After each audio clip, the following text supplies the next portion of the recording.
Hello everyone, I welcome you all to the very first episode of the Army Men Kill Count series. And what better way to start the series by starting with the classic Army Men video that we will be covering. And I am of course talking about Frontline episode 1 was made by YouTuber IMC Productions, who will be linked in the description below. This epic 12-minute long stop motion has managed to reach 78,000 views as at the time of making this video. This video will then set up a 4-part series with more to come soon. And in this video, we will be going over the story, the amount of soldiers present in battles, and of course, the kills. Speaking of which, we should get to them. The first episode starts off with one of our main characters named Captain McNamara, who will be leading the Tans into battle with General Anderson, a Tan general. Oh, and keep this guy in mind, because he'll come important later on. Well, then we get led on to know what the background is and to what the tent will be doing. Wow, an isolated tropical island at the west part of our sea. That's correct, General. Our submarines took these pictures a couple of days ago. However, you two are going to take a ship and form an expedition to search for resources for our nation on that territory. With some help from the Navy, you two are going to have at your command 2 landing ships. We need those resources if we're going to ensure our existence for another 50 years. Now with this, we learn that the tent will be heading off to this isolated island with 2 landing ships. Now it moves on to the actual expedition. Now this expedition is vital to the Tans for many resources that they need, which tells us that the Tans are willing to do what it takes to take the island.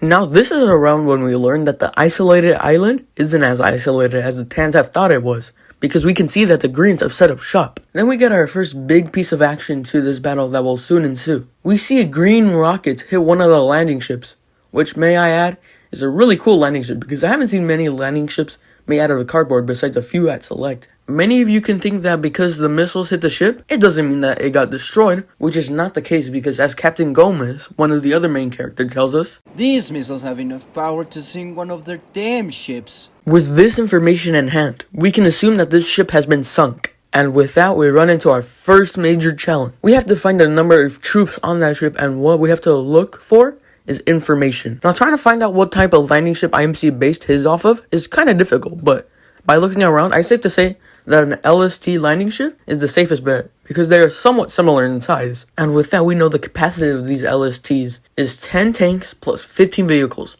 along with a troop capacity of 13 officers and 150 men, and a complement of 14 officers and 50 men.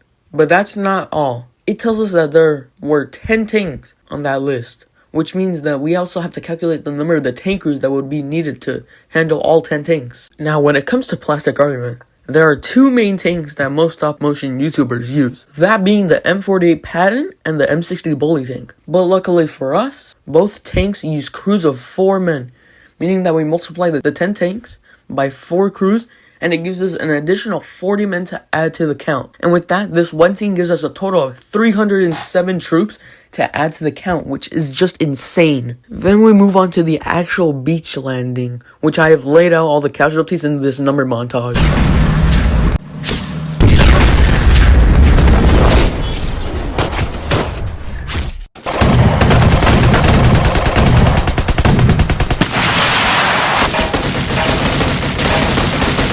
Load your weapons. Load the cannon. Open fire. Kill them all.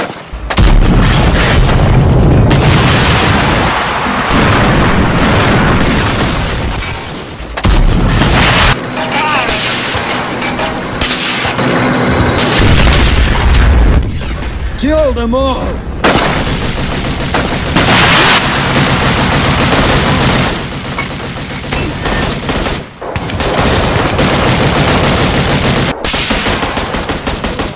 With all the carnage slowly coming to an end, we see some Tan troops get up to the seawall. And if you're wondering if I will count the bodies that we see here, I will, but in a different way than now. Then we get into the first few green casualties, which starts with a bang.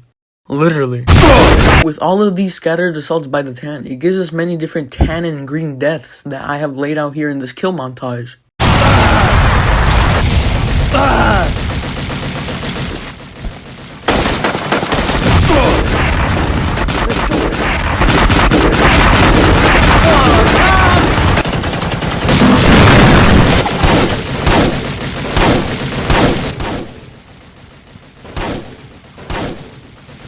Is everyone ready?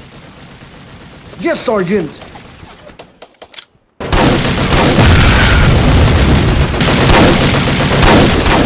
Are you sure you can take out that MG? Yes, Captain. Then we move on to one of the few named deaths that we actually get in this episode.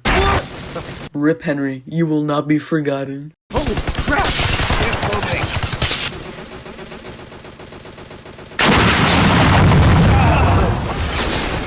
Then we see a particular scene that gave me nightmares.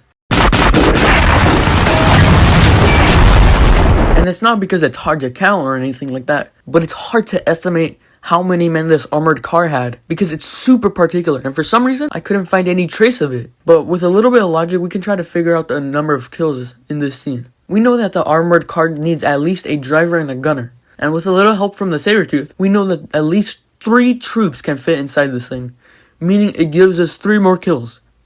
Except it doesn't, because in the very next scene, we see 2 of the soldiers with Sergeant Adams, meaning I did all that for nothing. But we still get to add Commander Williams on the count. Why? Mainly because we never hear of a Commander Williams again. Oh, and this poor fella.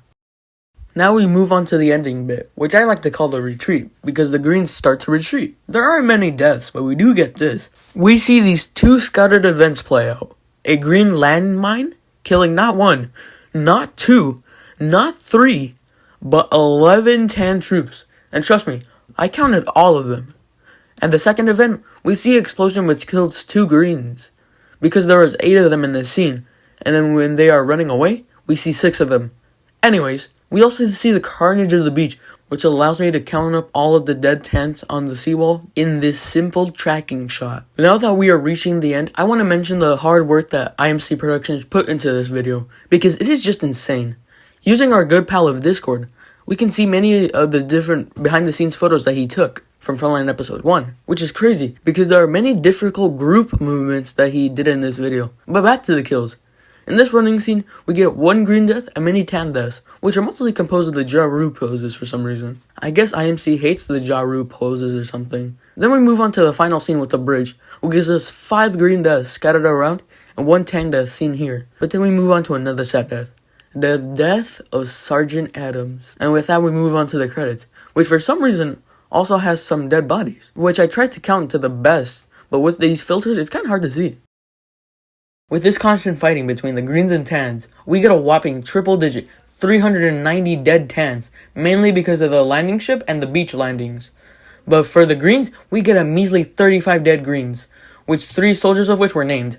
Now, per the suggestion of General Mo, I will add a section which tells us the overall percentage of the dead soldiers. For the tan, we can deduce that each landing ship had 307 soldiers, and because there was 2 landing ships, we multiply that by 2 to give us an attacking tan force of 614, which to my count, 390 of which died, giving us a casualty rate of 63%. But with the Greens, it's a bit harder to guess the number of troops there, so I will just say that the Greens had around 200 troops, because it's safe to say that the Green government wasn't expecting a giant invasion, so they just left a few troops to defend the island.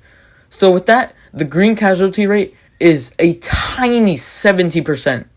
Hopefully in the next one it's higher. Well, that concluded my review and analysis of Frontline Episode 1 by IMC Productions. I hope you all enjoyed and thanks for watching.